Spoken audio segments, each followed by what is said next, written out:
obviamente, por ser el gobierno al que yo pertenezco también. Pero creo que es una fórmula que resuelve esta disyuntiva que ha existido entre la oposición y el oficialismo, o de cierta parte del oficialismo que cree que puede de alguna otra forma interrumpirse la continuidad del proyecto que ya fue aprobado por medio del Tribunal Constitucional. Y creo además que es un proyecto, y me refiero al del gobierno particularmente, que trae una situación resuelta respecto de otros proyectos que no la traen, con respecto al reintegro de estos fondos. Y también una apertura a la ayuda de 3 millones de personas que no tienen una fórmula de poder de respuesta estatal después de que retiraron sus últimos fondos. Entonces, yo creo que ahora lo que nos toca es dialogar y es llegar a un acuerdo, porque aquí lo que nos interesa, o lo que le interesa a la ciudadanía principalmente es, y a los 2/3 de esa clase media que no ha recibido ninguna respuesta estatal, es recibir el tercer retiro, es recibir una ayuda, es recibir ni siquiera una ayuda, sus propios fondos, pero en este caso la respuesta estatal que está a la mano, que insisto, y siempre lo he dicho, no es la mejor. Yo voté a favor haciendo ese reparo. Creo que es importante que miremos al futuro, y aquí son varias situaciones en las que tenemos que de alguna otra manera debatir el sistema de pensiones en forma urgente, pero también el cómo nos hacemos cargo de que estamos desfinanciando las pensiones de una gran cantidad de chilenos y chilenas con esta fórmula que los hace enfrentar esta crisis con sus propios ahorros. Da la sensación, lo conversábamos con el senador Osandón y el senador Girardi hace un rato, senadora, de que se tiene que llegar a una situación bien límite, donde hay una tensión máxima entre el gobierno y el Congreso, donde hay manifestaciones en las calles y en nuestras poblaciones, donde hay movilizaciones de los portuarios en todo el país, para que finalmente el gobierno se decida a enviar un proyecto que puede ser bueno o malo, pero que finalmente garantiza de alguna manera que va a existir el tercer 10%. ¿Por qué llegar a este punto? Sí. ¿Tenemos un gobierno un poco sordo? No, mire, yo de verdad lo lamento muchísimo y creo que ese es un sentir bien transversal y yo creo también que no me quiero dar las de la solución de todo. Yo creo que ese es un gran pecado que tenemos los políticos al momento de generar cierta opinión. Estamos en una de las crisis más difíciles que nos ha tocado enfrentar como país. Entonces, claramente, en una crisis con esta fórmula tan dinámica que cambia todos los días, yo creo que esta como tensión que se genera respecto a un gobierno que no quería incentivar un tercer retiro tiene que ver con la idea que está de fondo, cómo la enfrenta cada sector. El gobierno la enfrentó de una manera quizás, para mí entender, no la más adecuada, porque si bien rechaza este retiro que tiene que ver con desfinanciar las pensiones de los chilenos y las chilenas en un futuro, no entrega una respuesta rápida a ese 2/3 de la clase media que no tiene ningún tipo de ayuda estatal y que está desesperada.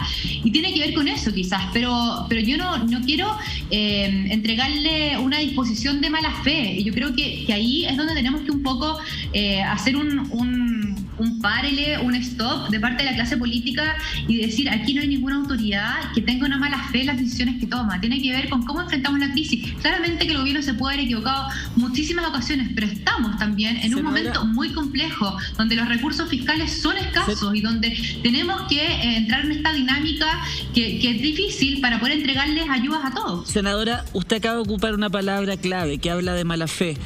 Cuando el gobierno vio el proyecto que estaba presentando el Congreso, cuando ve las tramitaciones que ustedes logran del proyecto que emana del Congreso, lo manda al Tribunal Constitucional, ¿usted realmente cree que aquí hay un error, que no hay mala fe? ¿Usted realmente cree que solamente se equivocan? Porque Osandón me decía, no, es que se equivocaron. Yo realmente creo que una persona que está jugando con el hambre de la gente no es mala fe. Yo creo que es mala de corazón, es mala de adentro. Y por eso que yo entiendo que usted habla, yo de verdad, porque sinceramente, senadora, ustedes no me pueden decir que esto no se sabía, no se dieron cuenta o simplemente se equivocaron, porque aquí no hay ningún error. Ustedes sabían lo que estaba pasando, o sea, el gobierno sabía lo que estaba pasando, sabía lo que ustedes estaban haciendo, sabía el costo político, o sea, ¿de qué mala fe? Porque realmente, o sea, si aquí hay algo, no es mala fe, aquí simplemente, a mí entender, aquí ya hay maldad de fondo.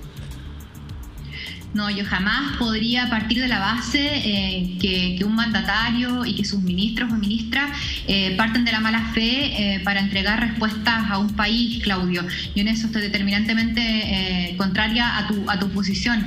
Las personas que nos dedicamos a esto partimos de la base de querer entregar respuestas y un bien a las personas a las cuales se está gobernando.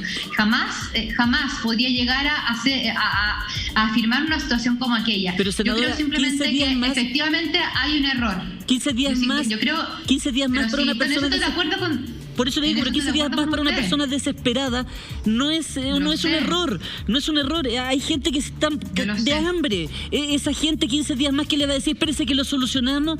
Eso, ¿cómo lo llaman? Eso es la pregunta.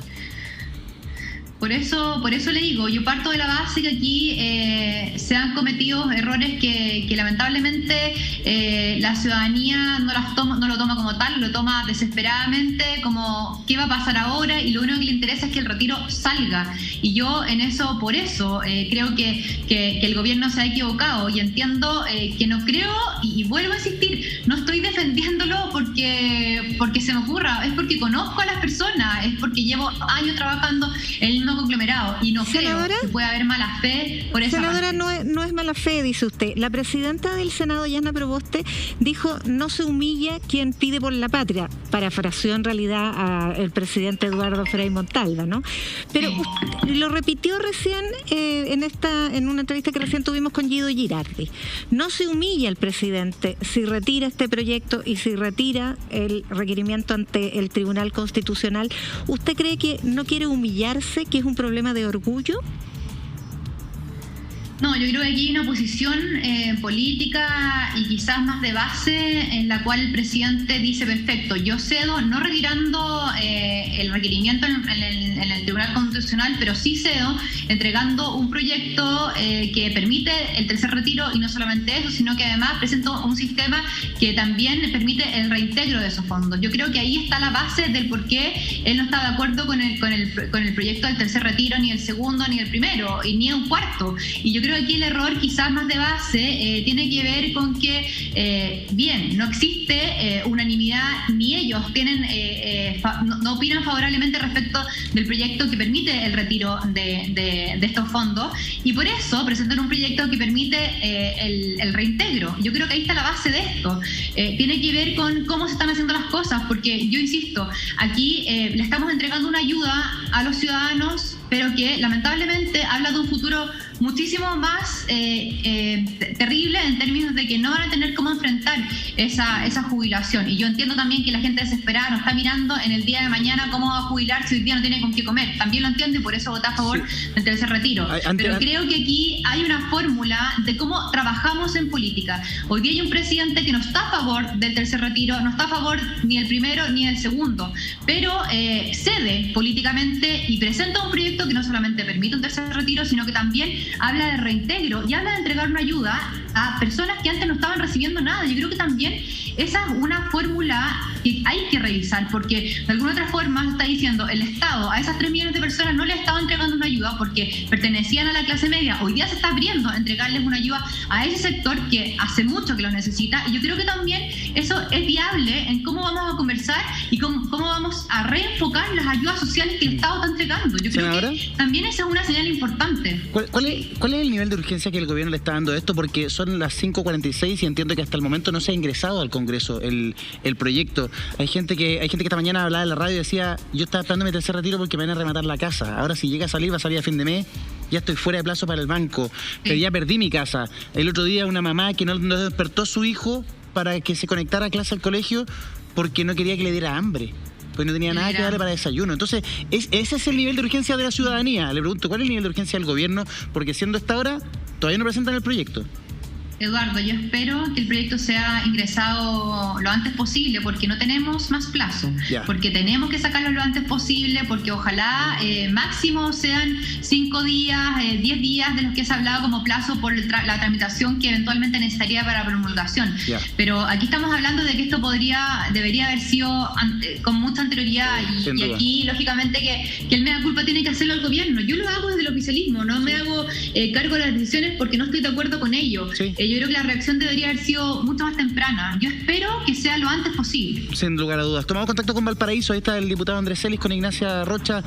¿Qué está pasando en el Congreso? ¿Cómo ve usted la recepción de parte de sus colegas diputados y de la Cámara Baja ante la inminente llegada de este proyecto? ¿Tiene esa visión tan esperanzadora que nos plantea la diputada Sabat? 5 días, 6 días. ¿Podrá avanzar rápido esto o se va a empezar a trabar a partir del tema del reintegro, a partir del tema del 1% de las pymes o de los empleadores, etcétera, etcétera, etcétera, diputado? la senadora Sabat, para que no se enoje la Marcela. Dije diputada, perdón, la senadora. Que ascendió recién. No me enojo. No, es broma. Es recién. Mira, yo creo que esto se puede tramitar de acá al viernes. Aquí se requiere voluntad de la Cámara de Diputados y del Senado. Perfectamente puede funcionar mañana, si se ingresa hoy día o mañana en la mañana, la Comisión de Trabajo, Hacienda, de la Cámara del Senado. Se puede ver en sala rápidamente. Para la ley de presupuesto estamos hasta las 2 de la mañana. Yo no creo que a ningún diputado, senador o senadora, diputada le incomode trabajar cuando es tan urgente hasta altas horas de la madrugada. Pero mira, yo te insisto, van a haber problemas con el tema del 1% que se aumenta la tasa de 10 a 11. Ese 1%, claro, que vaya a las cuentas individuales de la AFP, va a haber problemas, sí. Pero si le incomoda, aparte de la oposición, uno puede pedir votación separada. Es decir, aprobar todo el texto o parte del texto que a ellos sí le convenza, y aquello que a ellos lo consideran que es negativo o que no suma, lo votan en contra, y el proyecto de ley puede salir de la Cámara de Diputados, si tienen una mayoría de votos, con aquel proyecto que más le acomode o que más que más crean que es más beneficioso por parte de la mayoría de la Cámara. O sea, no es que el proyecto como ingrese tiene que salir exactamente igual. No se vota el paquete completo. Sí, se vota pueden haber muchos cambios al proyecto original que ingrese el Ejecutivo. Perfecto. ¿Y eso después no condiciona la promulgación de la ley? ¿El presidente no puede objetar? Sí, entiendo que sí. Puede decir, no, pero a ver, le sacaron esto, le pusieron podrían ver un veto, pero claramente... en este caso, si llega a salir este proyecto de ley con cambios al interior del Congreso, yo no me imagino que haga un veto. ¿Por qué? Porque perfectamente podría haber vetado este proyecto que aprobamos el viernes pasado en la Cámara. Y el presidente no lo vetó y presentó un requerimiento al Tribunal Constitucional. Y en cuanto a lo del Tribunal Constitucional, y esto lo digo a título personal, yo creo que el presidente no ha retirado el requerimiento por esta presentación que hizo la diputada Giles de un cuarto proyecto.